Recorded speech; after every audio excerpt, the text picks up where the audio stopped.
कविता आपण आता ऐकूया. संकेताप्रमाणे अधिक निवेदन करता सरळ कविता सादर करतो. सभागृहामध्ये जी ज्येष्ठ मंडळी आहेत, जी जुनी जाणती माणसे आहेत, त्यांना मी ही कविता समर्पित करतो. जुनी जाणती अशी माणसे गावगाड्याची हरिकथा. जुनी जाणती अशी माणसे गावगाड्याची हरिकथा. तुम्हा सांगतो हीच माणसे खरी गड्यानो ग्रामगीता. कळीकाळाचे वार झेरुनी जरी वटून गेले झाड. कळीकाळाचे वार झेरुनी जरी वटून गेले झाड. गलित गात्रांवरती येती अनुभवाची मधुर पाड. वटलेल्याही खोडाखाली खोदत गेलो खोल खोल.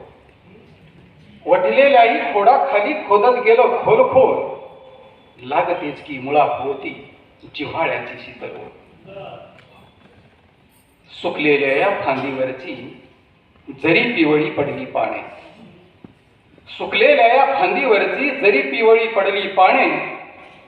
पिकलेल्या या पानामधून येते थरथरणारे गाणे.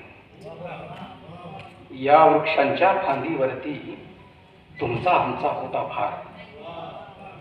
या वृक्षांच्या फांदीवरती तुमचा आमचा होता भार. वंशकुळाचा आधार होते जेव्हा होते हिरवेगार. वंशकुळाचा आधार होते जेव्हा होते हिरवेगार. जुनी जाणती अशी माणसे गावगाड्याची हरिकथा. तुम्हा सांगतो हीच